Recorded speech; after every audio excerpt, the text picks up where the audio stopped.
بسم اللہ الرحمن الرحیم۔ السلام علیکم۔ فرعون کی لاش پر ہر سال چوہے کیوں چھوڑے جاتے ہیں؟ کیا فرعون کے بال اور ناخن بڑھتے ہیں؟ اور فرعون کی لاش کب، کیسے اور کہاں سے ملی؟ فرعون کا پاسپورٹ کب اور کیوں بنایا گیا؟ کیا یہ صحیح ہے کہ فرعون کی لاش مصر کے ایک میوزیم میں رکھی ہوئی ہے؟ کیا اب بھی وہ لاش ہے یا ممی ہے؟ کیا اللہ رب العزت نے قرآن مجید میں ارشاد فرمایا ہے کہ اس کی لاش قیامت تک رکھی جائے گی؟ اس حوالے سے عیسائیوں اور یہودیوں کا کیا عقیدہ ہے اور مسلمانوں کا کیا عقیدہ ہے، یہی ہماری آج کی ویڈیو کا موضوع ہوگا۔ اور آج ہم آپ کو فرعون کے غرق ہونے اور اس کی لاش کے حوالے سے حیران کن حقائق بتائیں گے، مگر ویڈیو میں آگے بڑھنے سے پہلے اگر آپ ہمارے چینل پر نئے ہیں تو برائے مہربانی ہمارے چینل B&H نالج کو سبسکرائب کریں، جہاں آپ کو بالخصوص اسلامک ہسٹری اور دنیا بھر کی منفرد معلومات پر مبنی ویڈیوز ملتی رہیں گی۔ ناظرین، سال 1891 سے پہلے اس دنیا کا کوئی انسان نہیں جانتا تھا کہ خدائی کا دعویٰ کرنے والا فرعون کی لاش کا کیا ہوا تھا، یا اس کی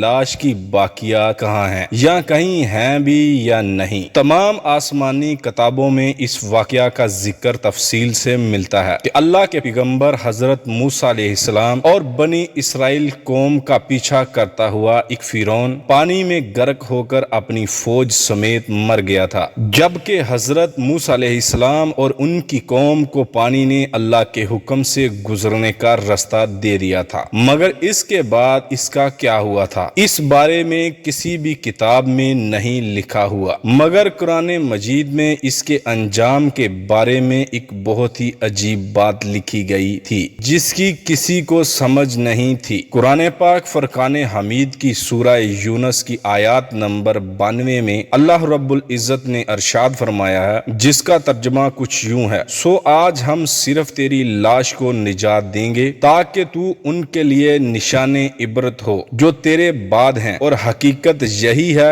کہ بہت سے آدمی ہماری نشانیوں سے غافل ہیں۔ ناظرین، یہ واقعہ آج سے 3500 سال پہلے پیش آیا تھا۔ فرعون کے ڈوب کر مرنے کے بعد سمندر میں اس کی لاش کو اللہ رب العزت کے حکم سے باہر پھینک دیا، جبکہ باقی لشکر کا کوئی نام و نشان نہ ملا۔ مصریوں میں سے ایک شخص نے ساحل پر پڑی فرعون کی لاش کو پہچان کر اہل دربار کو بتایا۔ فرعون کی لاش کو محل پہنچایا گیا۔ درباریوں نے مسالہ لگا کر اسے پوری شان اور اہتمام کے ساتھ تابوت میں رکھ کر محفوظ کر دیا اور اس کی لاش کو حنوط کر دیا۔ حنوط کرنے کے عمل کے دوران ان سے ایک غلطی ہو گئی تھی۔ فرعون جبکہ سمندر میں ڈوب کر مرا تھا اور مرنے کے بعد کچھ عرصے تک پانی میں رہنے کی وجہ سے اس کے جسم پر سمندری نمکیات کی ایک تہ جمی رہ گئی تھی۔ مصریوں نے اس کی لاش پر نمکیات کی وہ تہ اسی طرح رہنے دی اور اسے اسی طرح حنوط کر دیا۔ وقت گزرتا رہا، زمین و آسمان نے بہت سے انقلاب دیکھے جن کی گرد کے نیچے سب کچھ چھپ گیا، حتیٰ کہ فرعون کی حنوط شدہ لاشیں بھی زمین کی تہوں میں گم ہو گئیں۔ ان کے نام صرف کتابوں، ان کی تعمیرات اور لوگوں کے ذہنوں میں رہ گئی۔ اس واقعہ کے تقریباً 2000 سال بعد اس دنیا میں اللہ کے آخری نبی حضرت محمد صلی اللہ علیہ وسلم تشریف لائے۔ ان پر نازل ہونے والی آخری کتاب قرآن مجید فرقان حمید میں فرعون کے قصے بڑی تفصیل کے ساتھ بیان کیے گئے تھے، اور اسی سلسلے میں اس فرعون کا جسم محفوظ کرنے کی بابت آیت بھی نازل ہوئی، جس کی سچائی پر سب اہل ایمان کا پختہ یقین تو تھا، مگر وہ سمجھنے سے قاصر تھے کہ اس خدائی کا دعویٰ کرنے والے کی لاش کہاں محفوظ کی گئی اور کیسے اسے عبرت کا نشانہ بنایا جائے گا۔ ناظرین، 1871 میں مصر کے ایک شہر الگورنیا سے تعلق رکھنے والے غریب اور معمولی چور احمد عبد الرسول کو فرعونوں کی حنوط شدہ لاشوں کی طرف جانے والے خفیہ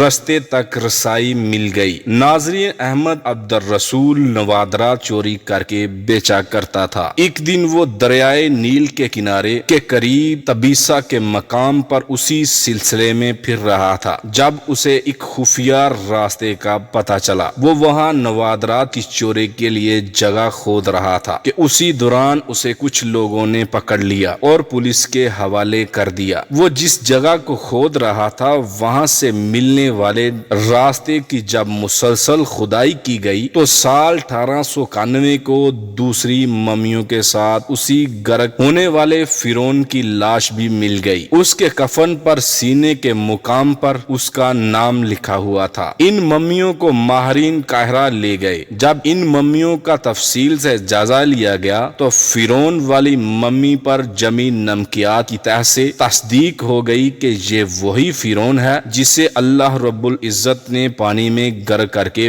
بہترین انجام سے ہمکنار کیا تھا۔ ناظرین، یہ بہت بڑا واقعہ تھا۔ اس کی تصدیق کے لیے دنیا بھر کے ماہرین اور سائنسدان مصر کی طرف جانے لگے۔ مختلف سائنسی ٹیسٹ کرنے کے بعد دنیا بھر کے سائنسدانوں نے تصدیق کر دی کہ دوسری سب لاشوں کی نسبت صرف فرعون کی لاش پر ہی سمندری نمکیات کی تہ جمی ہوئی تھی۔ اس تصدیق کے بعد اسے فرعون کی لاش قرار دے کر عجائب گھر میں محفوظ کر دیا گیا۔ سال 1982 میں فرعون کی ممی خراب ہونے لگی تو اس وقت کی مصری حکومت نے فرانس کی حکومت کو درخواست کی کہ فرعون کی ممی کو خراب ہونے سے بچایا جائے۔ جدید سائنسی ذرائع سے اس کی موت کی وجہ بھی معلوم کی جائے۔ مصری اور فرانسی حکومت نے مل کر ممی کو فرانس لے جانے کا انتظام کیا اور اسی سلسلے میں فرعون کی ممی کو فرانس لے جانے کے لیے فرعون کی ممی یعنی اس کی لاش کا پاسپورٹ بھی بنایا گیا، کیونکہ فرانس کے اندر داخلے کے لیے اس وقت لاش کا بھی پاسپورٹ بنانا ضروری تھا۔ ناظرین، جو اس وقت آپ ویڈیو میں پاسپورٹ دیکھ رہے ہیں یہ فرعون کا ہی ہے۔ ناظرین، کہا جاتا ہے کہ جب فرعون کی لاش کو فرانس پہنچایا گیا تو ایئرپورٹ پر اس دور کے فرانسی صدر بذات خود حکومت کے اعلیٰ عہدیداروں، تمام وزراء اور فوج کے افسران کے ساتھ استقبال کے لیے موجود تھے۔ فرعون کی لاش کا استقبال کسی عظیم زندہ بادشاہ کی طرح کیا گیا۔ فوجی دستوں نے سلامی دی۔ فرعون کی ممی کو ماہر ڈاکٹروں کی ٹیم کے حوالے کیا گیا۔ اس ٹیم کی سربراہی ڈاکٹر مورس نے کی۔ مائکروسکوپ ٹیسٹوں کے ذریعے ممی کے تمام اعضاء کا باریک بینی سے جائزہ لیا گیا تو معلوم ہوا کہ اس کی لاش اور جسم میں سمندری ذرات ابھی تک موجود ہیں اور اس کا گوشت ہر روز تازہ ہوتا ہے اور بڑھتا ہے، اور موت کی وجہ بھی پانی میں ڈوبنے کی وجہ سے ہوئی۔ ایک بادشاہ کی موت پانی میں ڈوبنے کی وجہ سے ہو، یہ ڈاکٹر مورس کے لیے حیران کن بات تھی۔ اس نے اس ممی کے بارے میں مزید جاننے کی کوشش کی تو اسے معلوم ہوا کہ اس بادشاہ کی موت کا واقعہ مسلمانوں کے پیارے نبی حضرت محمد صلی اللہ علیہ وسلم پر اترنے والی کتاب قرآن مجید فرقان حمید میں تفصیل سے